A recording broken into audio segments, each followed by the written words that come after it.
One could be tempted to preach on the fact that the Samaritan, who was a foreigner, was the only one who came back and gave thanks to God. But I don't want to veer too much into politics of today, so I'm going to avoid that. But you know what happened in the story.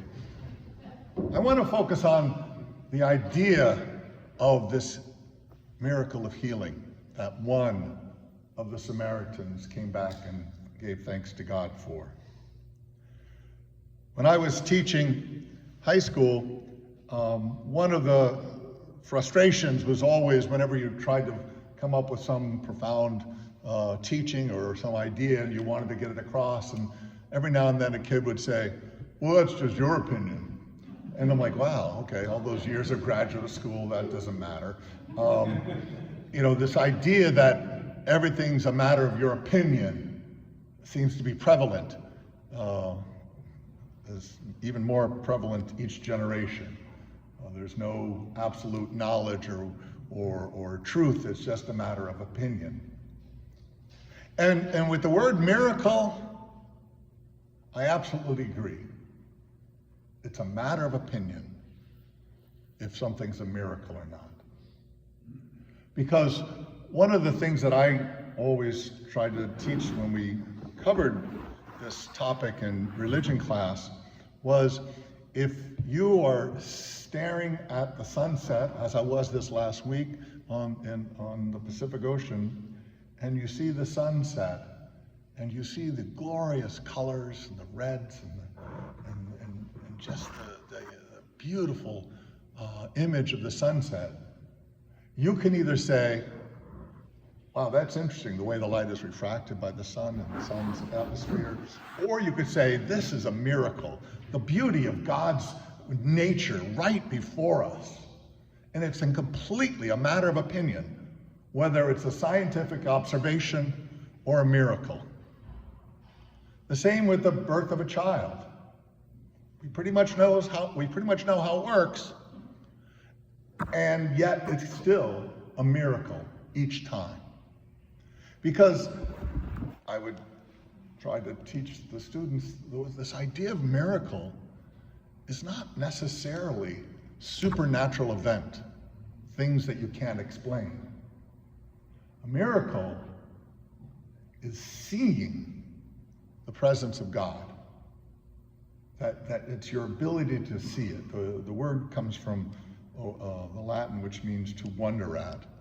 I always told them, I lied, that it has to do with mirar in Spanish, to see, to look at. That if you can see God's presence, it's a miracle for you. And if you don't have faith, if it's not of any interest, or you're just completely oblivious that day, no, it wasn't a miracle. For the 9 who were healed of leprosy and did not turn back, it perhaps was not a miracle. They probably thought, what do you know? I'm cured. But for the one who happened to be a Samaritan, he knew what happened. He knew that it came from Jesus, and he went back and he gave thanks. He saw the miracle in his life. He saw that God had done it. Even if it's not a supernatural event, the birth of a child, the sunset, a beautiful flower, a loving relationship, even if things are perfectly understandable by scientific and natural means, you can still call these things a miracle. How did we get to where we are in the world? You know, when you're young, you worry about all these decisions and things that you choose, like I had to choose the school and choose the job and choose the career and choose the spouse, and you make it seems like it's all upon you to make these decisions. But I tend to see, looking back at my life, and I know other people say the same thing often in different ways, that when you look back in your life, you see not so much your will being done throughout your life, but somehow your life unfolding before you and showing you who you are and what God means to you and how you fit in the world, and the opportunities that were presented to you that you were either able to overcome or that were hurtful in your life, but you were healed from it. That you can see somehow the miracles of your life, even though some were happenstance. You happened to run into someone who became your spouse, or some were just accidents. You wanted to be a pro football player, but you hurt yourself, and so you had to major in something else and choose another life. All of these things, if you look back and you can see the hand of God somehow guiding you through your life and bringing you to the point where you are now, all of those things can be seen as miracles. It doesn't have to be supernatural. The idea of something being just your opinion is the whole point. Do you see God in the world? Do you see the face of Christ in your neighbor?